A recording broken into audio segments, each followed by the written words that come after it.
अपने तो अपने होते हैं, देर आई दुरुस्त आए तंदुरुस्त आए। आपस में लगी भागम भाग की रेस, चुनाव से पहले आए एक साथ मायावती और अखिलेश। आज का पूरा खबर बताऊंगा, कौन साथ में कौन और अलग अलग। अब आएगा मज़ा चुनावी खेल में। ये सारी बातें बताने से पहले अगर आप पहली बार हैं बदलते भारत पे तो चैनल को सब्सक्राइब कर ले, वीडियो को लाइक कमेंट और शेयर जरूर करें।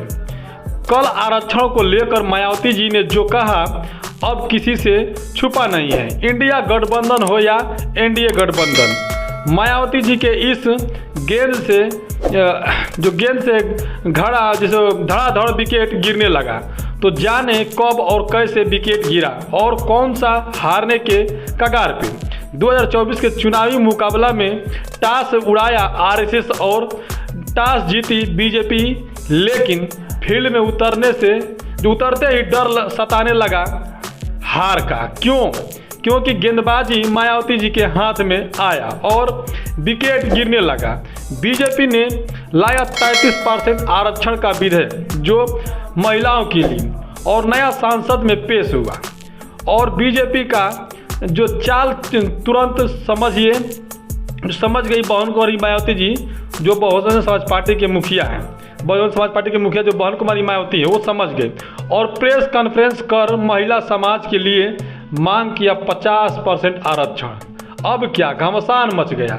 बीजेपी ने यही जो 33% आरक्षण देकर महिलाओं को 2024 में वोट हासिल करना चाहते थे, लेकिन पड़ गया महंगा बीएसपी के सुप्रीमो बहन कुमारी मायावती जी के कारण, जो 50% आरक्षण की मांग से उधर सबसे पहले अखिलेश ने मायावती जी का साथ दिया, उधर लालू यादव शाम होते आए, नीतीश कुमार भी मायावती के समर्थन में आ गए। वहीं बता दूं कि सुबह 11 बजे के बाद क्या खेल हुआ जो देखने के लिए रोमांच हो गया। खेल से बाहर मायावती जी खेल का रुख ही मोड़ दिया।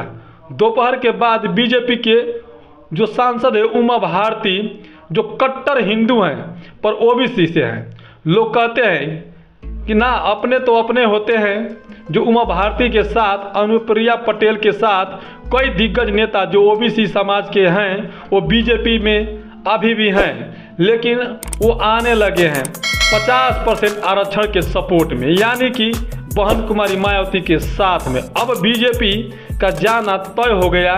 बाकी आप लोग कमेंट करके जरूर बताइएगा कि जिस तरह से बहुजन समाज पार्टी ने अपने पाले में गेंद लिया और धड़ाधड़ विकेट गिराना शुरू किया, अखिलेश यादव उनके सपोर्ट में आए, लालू यादव सपोर्ट में आए, नीतीश कुमार सपोर्ट में आए, शिबू सोरेन सपोर्ट में आए, और सुबह होने के बाद जो है 11 बजे के बाद अब मैं बता दूं कि अनुप्रिया पटेल भी आ गई और उमा भारती ने साफ साफ कहा कि जो ओबीसी SC ST ओबीसी महिलाओं को जो 50% आरक्षण दे, जिसमें कि इन्हें भी आरक्षित सीट भी किया जाए।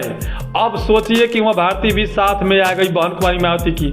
लेकिन ये क्या, इससे भी बड़ी खबर मैं बता रहा हूँ कि जिस तरह से सांसद में पहुंची सोनिया गांधी, सोचिए सोनिया गांधी ने क्या कहा, उनकी भी बातें मैं बता रहा हूँ कि सोनिया गांधी ने सारी लेडीज़ों के बारे में बताया कि कौन कब किया, कैसे किया, कौन किस मजबूरी में किया। लेकिन वहीं पर जो 50% आरक्षण की मांग किया सुप्रीमो बहन कुमारी मायावती जी ने, उसको भी अब उन्होंने योगदान देने के लिए हामी भर दिया। उन्होंने कहा कि जो घर की महिलाएं हैं वही सब समझती है और इस महिलाओं को 50% आरक्षण दिया जाए, यानी कि बहुजन समाज पार्टी के सुप्रीमो बहन कुमारी मायावती के सपोर्ट में आकर सोनिया गांधी ने कहा 50% आरक्षण लागू किया जाए, जिसमें SC ST OBC का कोटा आरक्षित जो है कि फिक्स किया जाए, तभी ये बात आगे बनेगी।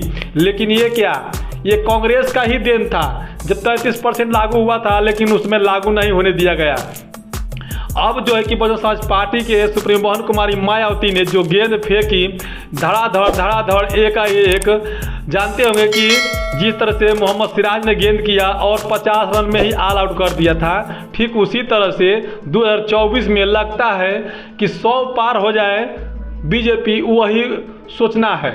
जिस तरह से बीजेपी के ही खेमे के सांसद और विधायक बहन कुमारी मायावती के सपोर्ट में आ गए, 50% आरक्षण के सपोर्ट में आ गए। अब क्या करें, मोदी जी पूरी तरह से बीच में ही फंस गए। अब ये मैं कुछ और बातें बताऊंगा अगले वीडियो में, जो कि कुछ सच्चाइयाँ हैं वो भी बताने की कोशिश करूंगा।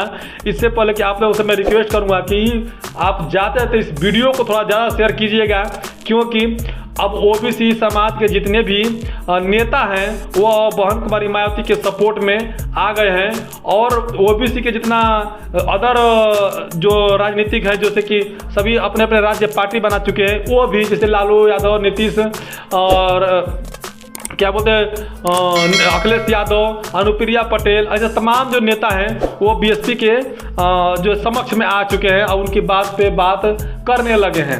अब क्या बहुजन समाज पार्टी की बल्ले बल्ले होने लगी है। अब 2024 में देखा जाए क्या होगा।